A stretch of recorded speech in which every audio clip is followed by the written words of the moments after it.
Hello students, एमपीबीटीच्या online series मध्ये तुम्हा सर्वांचं स्वागत आहे. माय नेम इज सोनाली लोंढे आणि आपण चॅप्टर कुठला पाहतोय तर सॉलिड स्टेट, की ज्याच्यामध्ये प्रिव्हियस लेक्चर मध्ये आपण काय पाहिलं होतं तर edge length of the unit cell कशा कॅल्क्युलेट करायच्या ते पाहिलं होतं. आज आपल्याला काय पाहायचंय तर density of unit cell, relation between the density of unit cell and edge length of the unit cell बघायचंय. तर त्याच्यामध्ये पहिला पॉईंट कुठला आहे तर डेन्सिटी ऑफ युनिट सेल.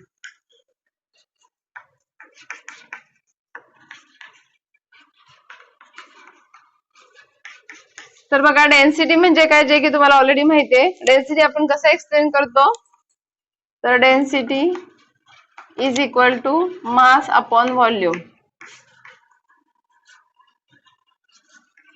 ठीक आहे, तर मास अपॉन व्हॉल्यूम. पण कुणाच्या केसमध्ये बघायचं आपल्याला किंवा कुणाच्यासाठी बघायचंय तर युनिट सेल, जे की ऑलरेडी आपण बघितला होता. युनिट सेल कसला असतो की ज्याच्यामध्ये समजा युनिट सेल हे 3 टाइप्सचे आहे. सिंपल आहे, फेस सेंटर्ड आहे, बॉडी सेंटर्ड आहे किंवा एंड सेंटर्ड आहेत. हे सगळे युनिट सेल्स आहेत की ज्याच्यामध्ये त्याची डेन्सिटी कशी कॅल्क्युलेट करायची हे आपल्याला बघायचंय. त्याच्या आधी मी काय करते, इथे युनिट सेल काढते.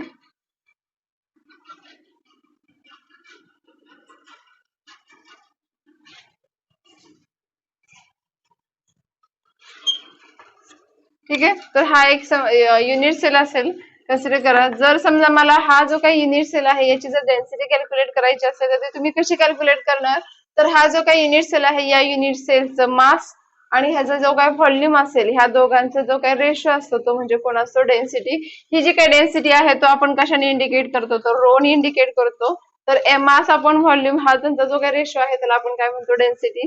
पण in case of a unit cell जर मी बघितलं, समजा कन्सिडर करा हे ही जी काही लेंथ आहे ती ए असेल, ही पण लेंथ जी काय आहे ती, किंवा ही लेंथ ए असेल, ही जी काही लेंथ आहे ती पण एच असेल आणि ही तिसरी जी काही लेंथ आहे ती सुद्धा जर एच असेल, तर हे समजा हा जो काही युनिट सेल आहे तर त्याचं व्हॉल्यूम ऑफ युनिट सेल आपण कसं कॅल्क्युलेट करणार मग युनिट सेल, जे की मी व्ही ने इंडिकेट करते. तर कसं कॅल्क्युलेट करणार तर जसं की समजा एखाद्या रूमचं जर मला व्हॉल्यूम कॅल्क्युलेट करायचं असेल तर तुम्ही कसं कॅल्क्युलेट करता L B H, that is L into B into H. तर ह्याच्यामध्ये हे जे व्हॉल्यूम कसं कॅल्क्युलेट करणार तर हा ए इंटू ए म्हणजे ए दॅट इज ए क्यूब. म्हणजे ह्या युनिट सेलचं जर मला व्हॉल्यूम काढायचं असेल तर तुम्ही कसं कॅल्क्युलेट करणार एचा क्यूब, म्हणजे तो त्याचं काय झालं व्हॉल्यूम झालं. ठीक आहे, पण आता ह्याचं जर मला तुम्हाला मास कॅल्क्युलेट करायचं आहे, रेशो काय सांगतो तर मास अपॉन व्हॉल्यूम. आता या युनिट सेलचं मास कॅल्क्युलेट करायचं म्हणजे कसं कॅल्क्युलेट करणार. आता कन्सिडर करा हा जो काही मास आहे, कारण की ह्याच्यामध्ये नंबर ऑफ पार्टिकल्स असणार आहे. हा युनिट सेल तयार झाला म्हणजे ह्यात नंबर ऑफ पार्टिकल्स असणार आहे त्याच्यामध्ये. ठीक आहे, जर समजा कन्सिडर करा याच्यामध्ये काय आहे तर एन नंबर ऑफ पार्टिकल्स असतील. ठीक आहे, याच्यामध्ये नंबर ऑफ पार्टिकल्स किती आहेत एन आहे आणि त्याच्यामध्ये जो काय एन नंबर ऑफ पार्टिकल्स आहे त्याच्यामध्ये एका पार्टिकलचं मास हे किती आहे एम आहे. तर मला ह्या जो काही युनिट सेल आहे त्याचं मास कसं काढसाल मग therefore mass of unit cell कसं कॅल्क्युलेट करणार तर हा एम एका पार्टिकलचा mass into number of particles त्याच्यामध्ये किती आहेत एन, म्हणजे मास ऑफ युनिट सेल तुम्ही कसं कॅल्क्युलेट केलं एम इंटू एन कॅल्क्युलेट केलं. तर हे झालं कुणाच्या बाबतीत या युनिट सेलच्या बाबतीत. जर समजा मला है डेन्सिटी ऑफ युनिट सेलचं जर इक्वेशन लिहायचं असेल, density of unit cell is equal to तुम्ही मग काय लिहिणार जो की आपण कशाने इंडिकेट करतो रोने इंडिकेट करतो. तर डेन्सिटी ऑफ युनिट सेलचं इक्वेशन काय झालं मग तर mass of unit cell divided by volume of unit cell. ठीक आहे, मग मास ऑफ युनिट सेल काय आहे तुमचं एम इंटू एन. ठीक आहे, हा एम इंटू एन आणि व्हॉल्यूम ऑफ युनिट सेल काय आहे तुमचा ए क्यूब, जे की इथं आपण कॅल्क्युलेट केलेलं आहे. ठीक आहे, आता याच्यावरून तुम्हाला रिलेशन बघायचंय. कुणाचं रिलेशन बघायचं relation between the density of unit cell and edge length of the unit cell. आता याच्यामध्ये डेन्सिटीचं इक्वेशन काय देअरफॉर डेन्सिटी तुम्हाला काय सांगते density of unit cell. Density of unit cell जर कॅल्क्युलेट करायची असेल तर तुम्ही ती कशी कॅल्क्युलेट करणार, जे की इथे इक्वेशन मी लिहिलेलं आहे तर rho is equal to M mass of unit cell divided by volume of unit cell. ठीक आहे, हे जे काही इक्वेशन आहे त्या इक्वेशनला मी काय म्हणते 1 नंबर देते. ठीक आहे, किंवा ह्याला पॉईंट म्हणलं तरी पण चालेल. डेन्सिटी ऑफ युनिट सेलचा पॉईंट इथे आपला काय झालेला आहे कम्प्लीट झालेला आहे. तर डेन्सिटी ऑफ युनिट सेल आपण कसं कॅल्क्युलेट केलं तर mass of unit cell divided by volume of unit cell m into n divided by A cube. हे झालं तुमचं इक्वेशन कुणासाठी, density of unit cell. Next point आपण बघूया, relation between the density of unit cell and edge length of the unit cell. आता याच्यामध्ये हा जो काय पॉइंट आहे, या पॉइंट मध्ये थोडेफार पॉइंट याच्यामधलेच आहेत म्हणून मी फक्त इथं काय करते आहे, वरचं रफ करते, बाकीचं आपल्याला लागणार आहे. तर इथं तुमचा नेक्स्ट पॉइंट चालू होतोय, relation between density of unit sale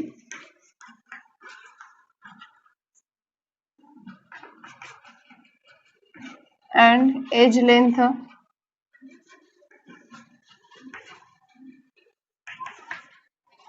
of unit cell. ठीक आहे. आता याच्यामध्ये पहिला पॉइंट मध्ये तुम्ही काय लिहिणार, तर डेन्सिटी ऑफ युनिट, कुणाचं रिलेशन बघायचं तुम्हाला, तर relation between the density of unit cell divided by edge length of the unit cell बघायचे. आता याच्यासाठी पहिल्यांदा काय कन्सिडर करायचे, हा युनिट सेल असेल. ठीक आहे. या युनिट सेलची लेंथ, ही जी काय लेंथ आहे त्याचं ती किती आहे, ए आहे. ही जी लेंथ आहे ही पण कोण आहे, एच आहे. ही जी काय लेंथ आहे ती सुद्धा कोण आहे, एच आहे. या तिघांच्या जे काय व्हॉल्यूम आहे, सॉरी, या तिघांचं जे काय लेंथ आहे याच्यावर मी काय केलेलं आहे, व्हॉल्यूम काढलंय, ते काय काय आहे, ए क्यूब आहे. याचं मास कसं कॅल्क्युलेट केलं तुम्ही, तर हा जो काही युनिट सेल आहे, या युनिट सेल मध्ये नंबर ऑफ पार्टिकल्स आहे जे की आपण एन नी कन्सिडर केलेले आहेत, आणि याच्यामध्ये जे काही नंबर ऑफ पार्टिकल्स आहे त्या नंबर ऑफ पार्टिकल्स मध्ये एका पार्टिकलचं मास किती आहे, एम आहे.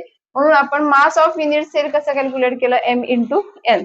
जे की इथं पहिल्या पॉइंट मध्ये काय लिहायचंय मग तुम्ही, suppose mass of one particle or atom म्हणलं तरी पण चालेल, किती आहे तुमचं, mass of one particle is M and number of particles are indicated by n. ठीक आहे. हा तुमचा पहिला पॉइंट झाला. तर मास ऑफ इथे आपण सपोज केलेला आहे किंवा कन्सिडर केलेला आहे, तर मास ऑफ एका पार्टिकलचा मास किती आहे, एम आहे.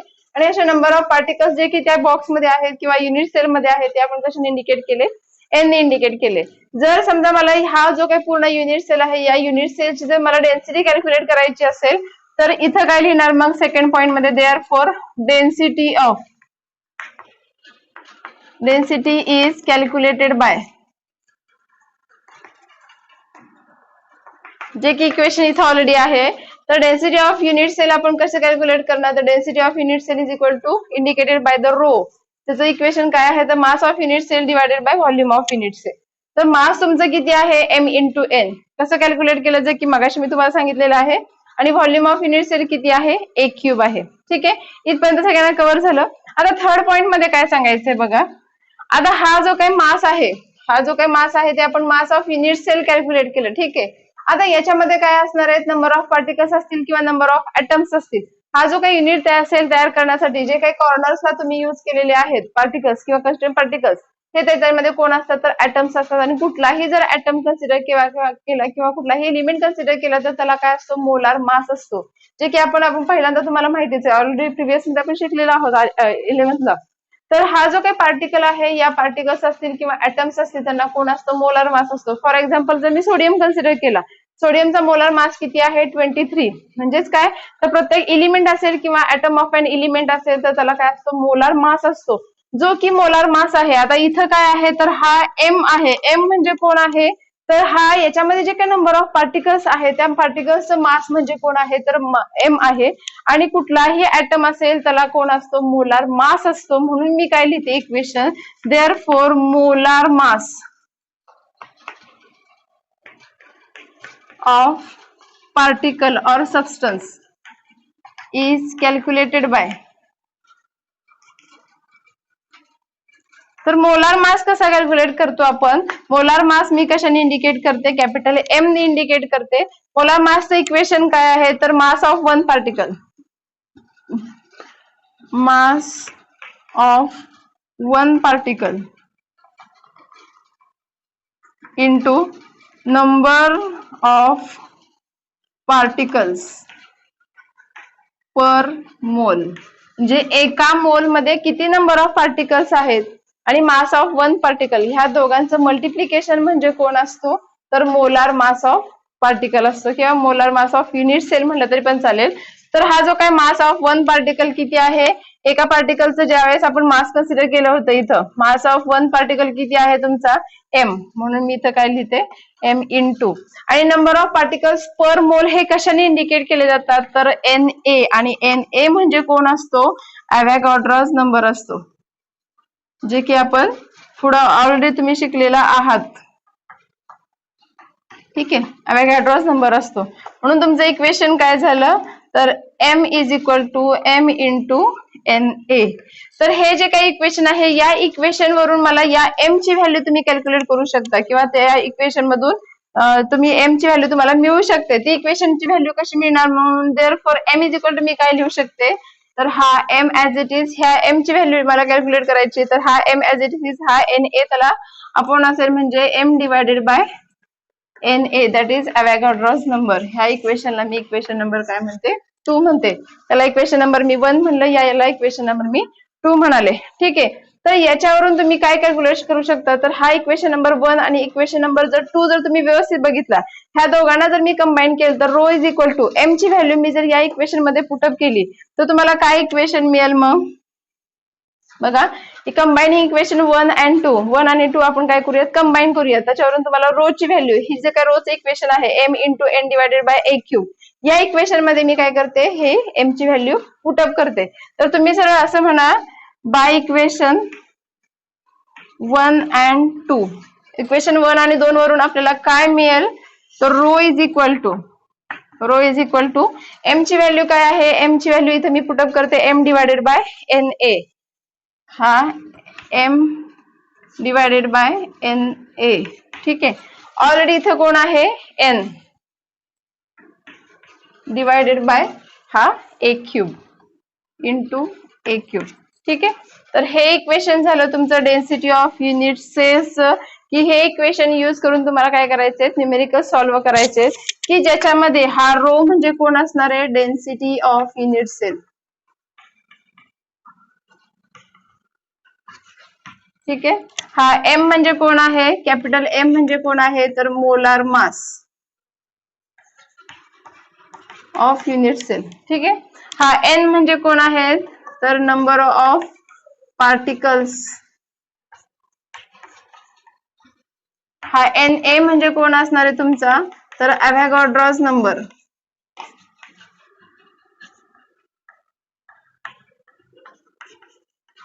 ठीक आहे, आणि हा ए क्यूब म्हणजे कोण आहे तुमचा, तर व्हॉल्यूम ऑफ युनिट सेल. ठीक आहे, तर ह्याच्यामध्ये हा जो काय अवॅगॅड्रोस नंबर आहे, त्याची व्हॅल्यू किती आहे, जे की तुम्हाला माहिती आहे, 6.022 इंटू 10⁻23 ऍटम पर मोल. ठीक आहे, तर ही त्याचं व्हॅल्यू आहे. ही व्हॅल्यू तुम्हाला काय करायची, कंपल्सरी लक्षात ठेवायची. आणि हे व्हॅल्यूज किंवा हे जे काही इक्वेशन आहे, rho is equal to M into N divided by N A into A cube, हे इक्वेशनचा यूज करून तुम्हाला काय करायचे, न्यूमेरिकल सॉल्व्ह करायचे. तर हे एक्सप्रेशन व्यवस्थित बघून घ्यायचे आणि व्यवस्थित लिहून काढायचे. नेक्स्ट पॉइंट बघूयात आपण. ठीक आहे, तर आपल्याला आता काय करायचं, डेन्सिटी ऑफ युनिट सेलवर न्यूमेरिकल्स बघायचे आहे, जे की मी ऑलरेडी लिहिलेलं आहे. A cubic unit cell of iron crystal has edge length 288 pm, density is 7.86 gram cm raised to -3. Find out the type of cubic unit cell. तुम्हाला क्यूबिक युनिट सेलचा टाइप फाइंड आउट करायचा आहे. इथे given already मी लिहिलेलं आहे. Age length ए तुम्हाला दिलेली आहे 288 pm. pm means picometre. या पिकोमीटरचं मी काय केलेलं आहे, सेंटीमीटर मध्ये कन्वर्जन केलेलं आहे. पण याच्यामध्ये बघा मी कन्वर्जन कसं केलेलं आहे, 288.0 आहे. हे पॉईंट जो काय आहे तो मी अलीकडे 2 घर आणलेला आहे, म्हणून मी तुम्ही 10⁻2 ने मल्टिप्लाय केलंय, आणि हा 10⁻⁻10 ऍज इट इज, ह्या दोघांचं ऍडिशन केल्यानंतर तो काय होतो, 2.88 इंटू 10⁻8 सेंटीमीटर. ठीक आहे, मोलार मास दिलेला आहे तुम्हाला, डेन्सिटी दिलेली आहे. आता याच्यावरून तुम्हाला काय करायचे, कॅल्क्युलेशन्स करायचे. आता टाइप ऑफ युनिट सेल तुम्हाला फाइंड आउट करायचं आहे, म्हणजेच काय, तर त्याच्यासाठी तुम्हाला अगदी नंबर ऑफ पार्टिकल्स म्हणजे दॅट इज एन हा कॅल्क्युलेट करावा लागेल. म्हणजे नंबर ऑफ पार्टिकल्स किंवा नंबर ऑफ ऍटम्स जर कॅल्क्युलेट करेल तर तुम्हाला त्याच्यावरून समजेल की त्याच्यामध्ये तो युनिट सेल कोणता आहे. जर नंबर ऑफ ऍटम्स जर 2 असतील तर तो युनिट सेल कुठला असतो, सिंपल क्युबिक युनिट सेल असतो. जर नंबर ऑफ पार्टिकल्स किंवा नंबर ऑफ ऍटम्स जर 4 असतील तर तो कोण असतो, तर face centred cubic unit cell असेल. आणि जर नंबर ऑफ पार्टिकल्स जर 3 असतील तर तो कोण असतो, body centred cubic unit cell असतो. तर त्याच्यावरून याच्यावरून आधी तुम्हाला नंबर ऑफ पार्टिकल्स कॅल्क्युलेट करावं लागेल किंवा नंबर ऑफ ऍटम्स कॅल्क्युलेट करावं लागेल आणि त्याच्यावरून टाइप ऑफ युनिट सेल सांगावं लागेल. ठीक आहे, तर त्या कॅल्क्युलेशन साठी तुम्हाला आधी काय करावं लागेल, कुठले इक्वेशन युज करावं लागेल, तर डेन्सिटी म्हणा फक्त. कशाने इंडिकेट करतो आपण, रो ने इंडिकेट करतो. काय इक्वेशन बघितलं आपण, तर m into N divided by A cube into N A. ठीक आहे, जे की इक्वेशन आपण मगाशीच फाइंड आउट केलं होतं, कसं आलं होतं ते. आता याच्यामध्ये तुम्हाला डेन्सिटी दिलेली आहे, किती आहे, 7.86 ग्रॅम सीएम रेस टू -3. ठीक आहे, इज इक्वल टू एम ची व्हॅल्यू तुम्हाला दिलेली आहे, किती आहे, 56 gram mole raise to -1 into N तुम्हाला कॅल्क्युलेट करायचं म्हणून मी ऍज इट इज लिहिलं. ठीक आहे, नेक्स्ट पुढे काय आहे, तर ए चा क्यूब, ए ची व्हॅल्यू किती आहे तुमची 2.88 into 10 raise to -8 cube into N A ची व्हॅल्यू किती आहे, 6.022 into 10 raise to 23 atom mole raise to -1. ठीक आहे, याच्यावरून एन ची व्हॅल्यू आपण कसं लिहिणार किंवा एन इज इक्वल टू काय लिहिणार, मग ह्या दोघांचं क्रॉस मल्टिप्लिकेशन, हा ह्याला डिवाइडला, म्हणून 7.86 into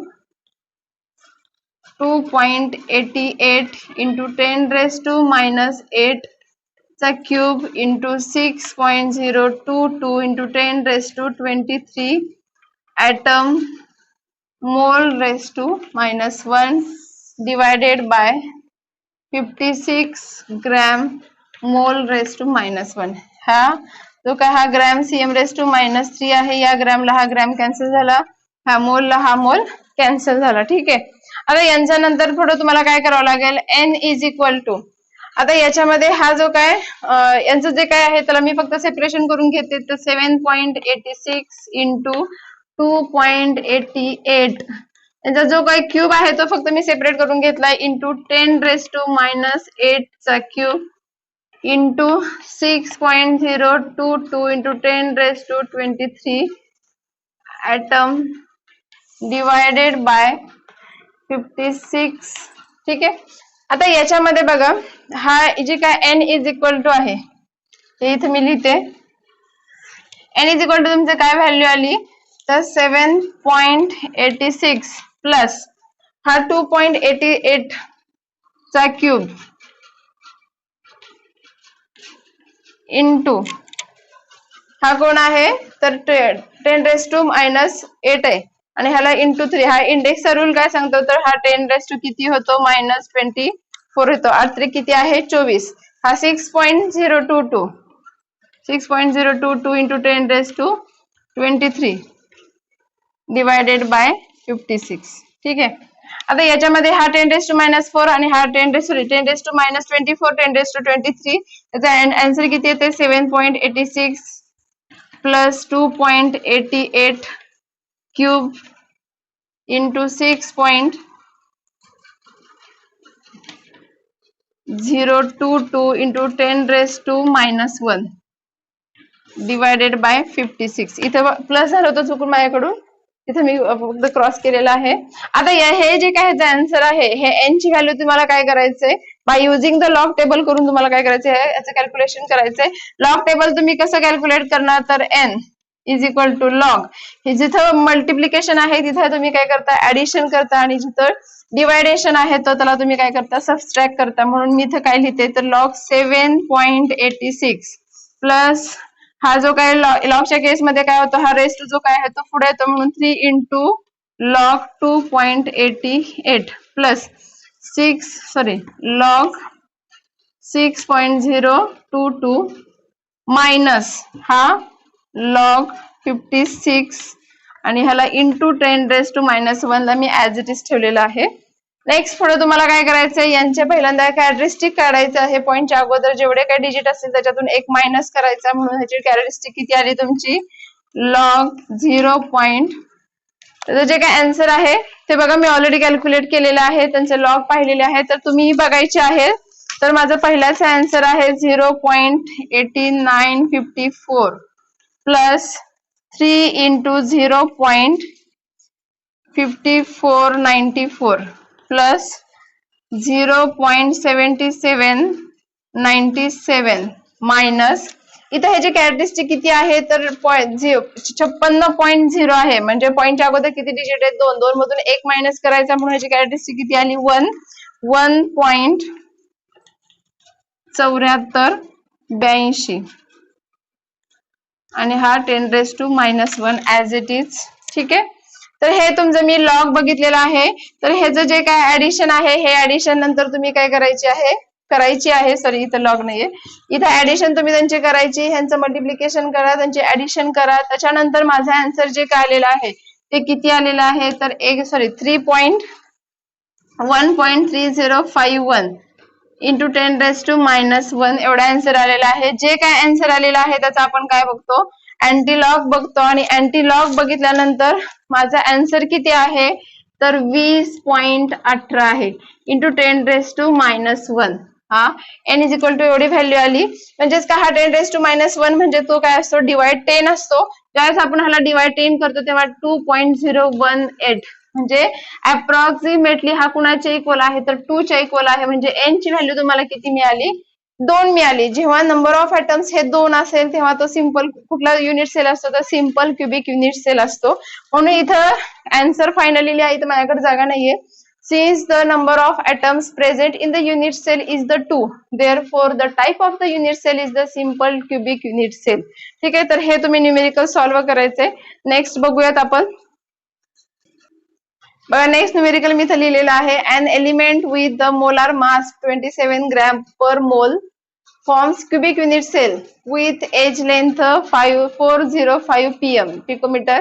If density is 2.7 gram cm raised to -3, then find out the nature of the unit cell. जसं की मगाशी आपण न्यूमेरिकल सॉल्व्ह केलं होतं सेम तसंच न्यूमेरिकल आहे. इथे गिवन मी ऑलरेडी लिहिलेलं आहे. तुम्हाला एज लेंथ इथे दिलेली आहे.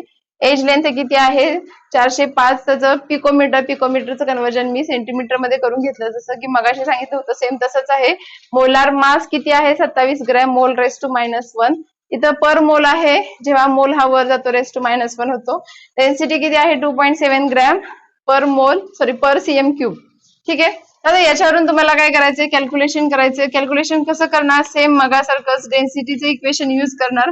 डेन्सिटीचं इक्वेशन काय आहे तर डेन्सिटी कशाने इंडिकेट करतो आपण रोनी is equal to m into n divided by a cube into N A. ठीक आहे, डेन्सिटीची व्हॅल्यू तुम्हाला दिलेली आहे 2.7 इज इक्वल टू m ची व्हॅल्यू तुम्हाला मोलार मास तुम्हाला काय करायचं इथं दिलेला आहे किती आहे 27 इंटू n तुम्हाला काय करायचं इथे कॅल्क्युलेट करायचं आहे डिवायडेड बाय a क्यूब ची a ची व्हॅल्यू किती आहे तुमची तर 4.05 इंटू 10⁻⁸ चा क्यूब इंटू इथं एन ए ची व्हॅल्यू किती आहे 6.022 into 10⁻23. Atom mole raise to -1 सगळे लिहायचे इथं ग्रॅम, इथले इक्वेशन्स लिहायचे सगळे युनिट्स त्याचे.